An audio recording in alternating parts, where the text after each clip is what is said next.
dos pontos evidenciados pelos nossos entrevistados nesse projeto especial Agenda de Futuro foi a questão da segurança pública. Por isso, não podia ficar de fora a entrevista que o Rio em Foco fez no Palácio Duque de Caxias com o interventor federal, o general Walter Souza Braga Neto, sobre o legado para os próximos 4 anos.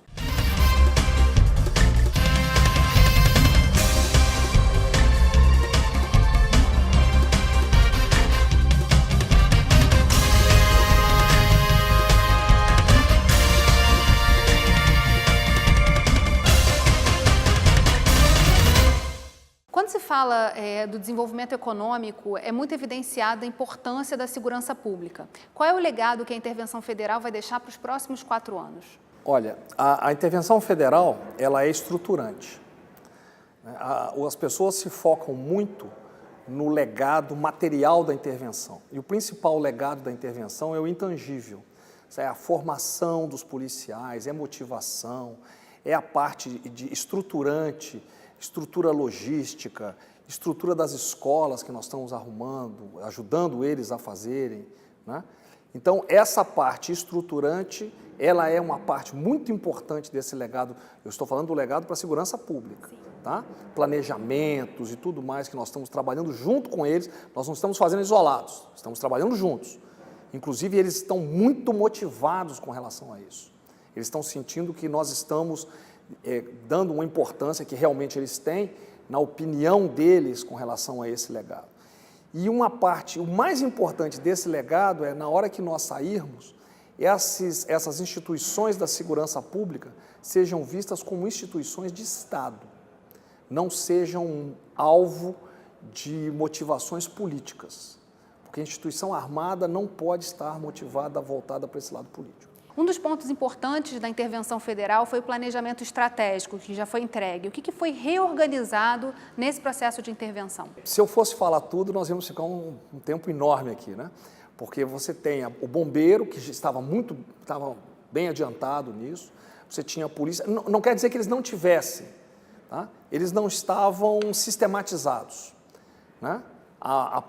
E a penitenciária, o sistema penitenciário, né?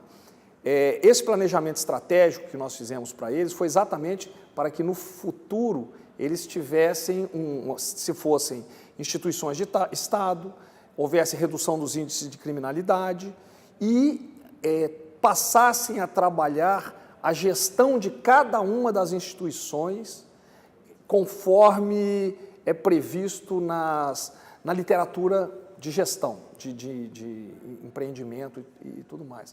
Porque se eles não têm uma gestão adequada, acontece o que eu vi acontecer aqui, porque o recurso federal ele tem uma fiscalização mais exigente, vamos dizer assim.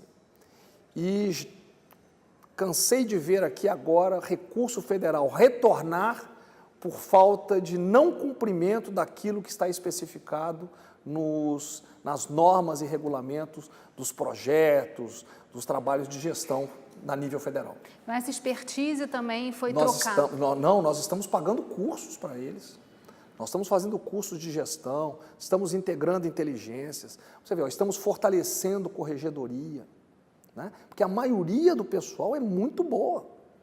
Aí uma minoria passa uma imagem que toda a instituição está corrompida. Não é assim. A questão do território é muito importante quando se fala de desenvolvimento econômico e expansão dos investimentos. Como atuar nisso? Hoje, tá? Não existe um domínio de território, né? Porque passa uma ideia de que existe um território liberado. Isso não existe. A polícia entra em qualquer lugar com maior ou menor dificuldade. Com as Forças Armadas, nós entramos em qualquer lugar, né? É só uma questão de planejamento, organização, coordenação, que é uma coisa que nós temos trabalhado. As entidades não podem trabalhar sozinhas. Por exemplo, Polícia Militar planeja, a Polícia Civil não está nem sabendo, a Polícia Rodoviária Federal. Às vezes você atua ao lado da rodovia federal e não fala com a Polícia Rodoviária.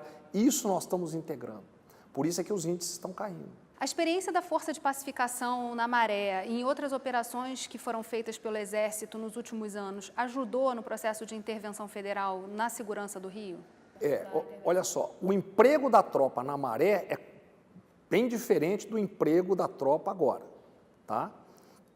Ali o que ajuda, vamos dizer, a experiência que vem, ela sempre é acumulativa, né? Ela sempre é acumulativa. O grande ganho da Maré e das outras operações é exatamente a inteligência que você vai guardando, que vai facilitando operações futuras. E nós estamos exatamente trabalhando nisso e compartilhando essa inteligência. No meio empresarial e no meio universitário fala-se muito de transferência de tecnologia. A gente pode dizer que houve uma transferência de tecnologia do Exército, das Forças Armadas, para a segurança pública do Estado? E ninguém transfere tecnologia, né? Nós estamos transferindo conhecimento. Isso nós estamos fazendo. Na realidade, nós estamos compartilhando conhecimento, tá? E isso está sendo feito. E é um aprendizado mútuo. Mútuo, com certeza. A gente aprende, porque eu tenho um expertise, por exemplo, em planejamento, mas quem conhece o modus operandi do marginal, né, é a polícia. Então, nós aprendemos com eles e eles aprendem conosco. É sempre uma via de dupla mão. Com relação ao papel do Poder Legislativo, o que tem que estar no radar dos deputados estaduais nos próximos 4 anos? Olha, primeiro tem que ter na cabeça que a polícia sozinha não resolve o problema. Eu tenho dito isso em todas as minhas entrevistas. Se a polícia vai e faz... A polícia, quando eu falo polícia, forças de segurança, de uma maneira geral. Se as forças de segurança entram numa comunidade e o restante do Estado, dos serviços, tem que entrar juntos e tem que permanecer, né?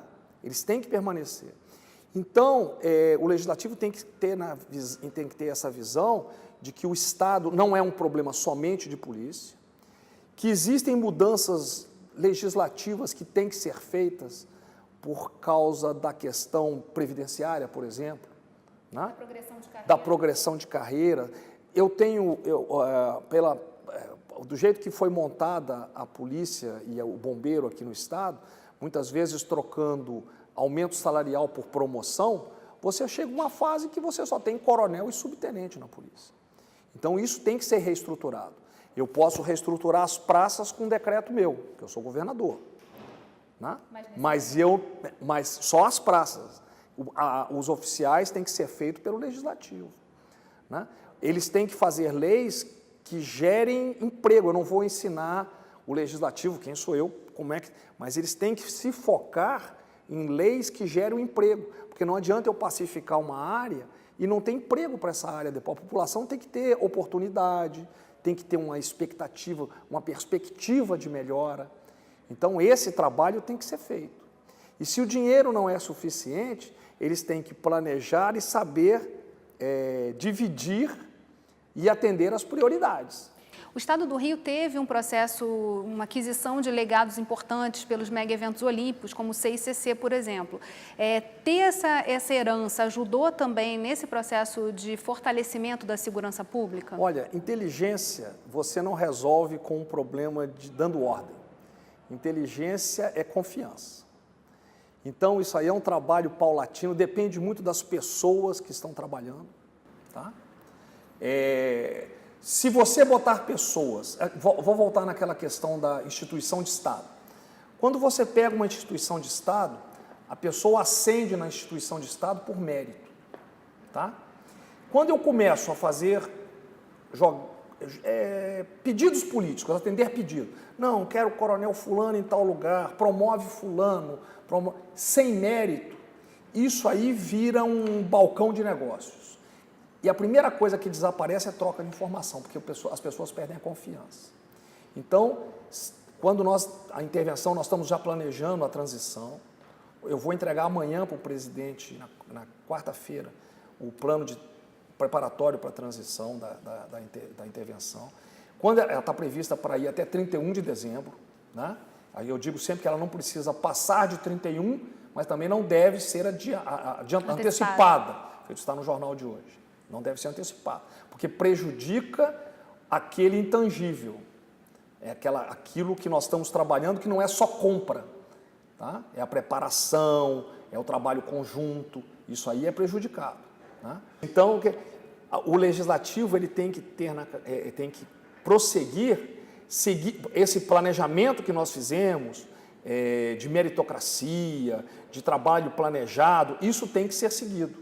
Tá? Lógico que sempre existe uma política na hora que eu posso priorizar para alguma coisa de maior interesse, mas eu não posso ter isso como ponto básico para fazer todos os trabalhos no que diz respeito à segurança. Falando de Estado agora, o que vai ser entregue pela intervenção federal ao governador no dia 1º de janeiro de 2019? Eu já tive com os candidatos, a boa parte dos candidatos estiveram comigo. Para todos eles eu falei a mesma coisa. Na hora que for definido o pleito, eu vou no candidato que foi eleito, vou entregar para ele um plano de transição, que nós estamos fazendo a revisão dele agora, porque eu recebi observações do Tribunal de Contas da União, de outros participantes, outros colaboradores. Eu vou entregar o plano. Vamos apresentar uma lista de pessoas que ele pode realmente escolhidas dentro do perfil profissional. Olha, essas seriam pessoas que o senhor poderia escolher, mas é decisão dele, né? Isso eu estou trabalhando no intangível e vou mostrar todo o planejamento que está feito. Nós temos um planejamento de prosseguirmos num apoio, só que vai reduzir bastante, né, o efetivo que nós temos hoje. Tem uma parte da intervenção que fica aqui, outra parte fica no CICC. Né? Fica uma parte aqui porque tem as aquisições, tem aquisições que só vão chegar o ano que vem. Mas nós fechamos todas elas esse ano, basicamente. Então, esse trabalho todo vai ser apresentado ao governador. Se houver uma continuidade, eu tenho certeza que não vai ter problema, não haverá problema. E o que ele vai receber de palpável que a população vê é o que vocês estão recebendo agora, percebem agora, nos índices de criminalidade. Porque todos os índices estão num viés de queda constante. Um viés constante de queda. Nesse processo de intervenção, houve uma integração também com a Polícia Federal? Não só com a Polícia, Polícia Rodoviária Federal, Receita Federal. Nós terminamos hoje uma operação junto com a Receita Federal no porto de Itaguaí. Tá?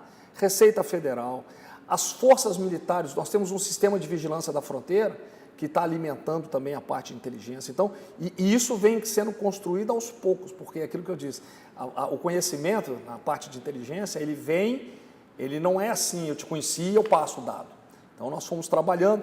Uma das primeiras medidas que o general Richard fez quando assumiu a secretaria foi assinar um protocolo de troca de dados, de acesso a banco de dados, entre a Secretaria e a própria Polícia Federal. Então, não é só a Federal, é ela, a rodoviária, as Forças Armadas, tudo isso está sendo feito para buscar essa entrada, tentar bloquear a entrada de drogas e armamento aqui no Rio de Janeiro. Roubo de cargas, que foi um tema super... Roubo de cargas, você vê, o Rio corria um risco de desabastecimento de roubo de cargas, né? Hoje em dia eu tenho empresários que vêm falar comigo que depois que a intervenção entrou, ele tinha uma média de 8 caminhões roubados por semana. Depois que a intervenção entrou, ele teve um caminhão e mesmo assim esse caminhão foi recuperado. Agora, você não consegue acabar totalmente com o crime, né? O que não pode é o crime estar naquela ostensividade que você tinha quando nós começamos aqui o trabalho. É muito comentado também nos jornais essa questão dos tiroteios, né, que também impactam na sensação de segurança da população. Isso aí é um papel importante da imprensa, tá? Você veja só, nós utilizamos como dado básico, vamos dizer, fonte primária para os dados estatísticos da intervenção, o Instituto de Segurança Pública, que os dados são auditáveis. Existem outras entidades que usam aplicativos. O aplicativo ele é muito válido para a população, não para você fazer um dado estatístico. Porque você veja só, nós fizemos um estudo sobre a topografia do Rio de Janeiro. E foi chegado a uma conclusão, foi provado, que, por exemplo, um pneu de caminhão que estoura, que a pessoa acha que é uma explosão ou um tiro, tá? Um tiro, ou bomba, cabeça de negro, às vezes ele é escutado, ele é ouvido em 7 diferentes bairros. E às vezes ele é relatado como 7 diferentes tiroteios em 7 diferentes lugares. Não estou dizendo que não tem tiroteio. Agora, temos combatido isso, né? A quantidade de munição apreendida, você pode observar que tem sido uma coisa enorme, porque eles estão sentindo, nós estamos acertando a logística do crime. Né? Estamos acertando a logística do crime. Quando você compara os dados, existem 2 dados que nós temos insistido, que às vezes não têm aparecido na mídia também. O pessoal compara às vezes, e nós transformamos isso no indicativo. O pessoal compara às vezes o ano passado com esse ano. Só que o ano passado eu tive greve da polícia, janeiro, fevereiro e março. Então, quando eu comparo, eu tenho uma distorção. Mesmo assim, hoje os índices já estão menores, tá? Mas isso tem uma distorção. E a outra coisa é quando comparam, a intervenção tem 7 meses, a intervenção tem 8 meses. A intervenção, quando você conta isso, você conta no dia que me ligaram e falaram assim, você é um interventor. E eu comecei a trabalhar num projeto que não existia. Eu fui montar a intervenção, não tinha nada. Era eu e mais um oficial meu, fulano, vamos pensar como é que nós vamos fazer a intervenção. Né? Como é que eu vou estruturar isso aqui? Eu não ia criar uma unidade gestora. Aí o presidente do TCU me aconselhou a criar. Eu tive que criar. Eu não tinha cargos, não tinha dinheiro para pagar gratificação para os civis. Por isso é que está vários militares dentro da intervenção. Porque o militar eu dou ordem e ele vem. O civil, se eu não der uma gratificação, ele não vem. Né? As gratificações só foram fechados o pacote da gratificação em julho. Né? Então tem um passo a passo que a população é imediatista, né? Normal, isso é normal, e demora. Agora eu vou te perguntar, aí sai assim na mídia. Cai a aprovação da intervenção. Saiu na mídia, tá lembrado? Saiu na mídia. Intervenção, quando ela começou, quando me anunciaram, 70 e poucos % de aprovação. Aí depois agora, há pouco tempo agora, foi em agosto, a Folha de São Paulo deu que nós temos 66% de aprovação. Aí eu vou te contar o seguinte, ó. Eu ainda não comecei a gastar o dinheiro, tá? O dinheiro começou, até agora, já começamos a receber uma total de 80 milhões, mais ou menos. Até o final de outubro, eu já estou empenhando quase 600 milhões, porque eu demoro para fazer um processo conforme é previsto na burocracia brasileira, mesmo com inexigibilidade e dispensa de licitação. Então, os resultados vieram caindo sem o recurso de apoio a eles ter chegado. Que faz muita diferença. E só com motivação, nós os motivando, né, e investindo na liderança dos órgãos de segurança pública. O interessante da gente conversar nesse momento é que a gente, na verdade, está falando de uma caminhada e de coisas que estão sendo construídas agora para um futuro próximo. A reestruturação que está sendo feita, a integração das inteligências, o fortalecimento das corregedorias, o investimento na logística, não estou dizendo logística, o material em si, mas no fluxo logístico, num planejamento, o investimento na parte de ensino deles, num fluxo de carreira, num estudo de carreira e tudo mais. Isso é o principal legado, porque eu estou comprando 4.000 carros. Hoje mesmo eu assinei um documento, 70 viaturas. Sabe quantos presos são transportados por dia no Rio de Janeiro? 700 presos, tá? 700 presos para audiência que eles são trazidos. As viaturas que eles têm estão com mais de 200 mil quilômetros rodados. Falta pneu, você põe pneu, estoura embreagem, todas velhas. Nós estamos comprando 70 viaturas para eles. Né? Isso tudo vai chegar, mas não é o principal. Isso faz parte do pacote. O principal é a valorização do homem, seja ele agente penitenciário, seja ele bombeiro, seja ele policial. E aí tem que esperar o tempo acontecer. Mas os resultados estão vindo muito rápido até do jeito que foi feito, eles estão se apresentando muito rápido. O senhor citou várias vezes na nossa entrevista aqui sobre o diálogo com o empresariado. Qual a importância de criar esses espaços de diálogo para avançar em projetos estratégicos? Esse é o motivo que eu estou sempre fazendo palestra na associação comercial, com os empresários, procurando contato com as outras instituições.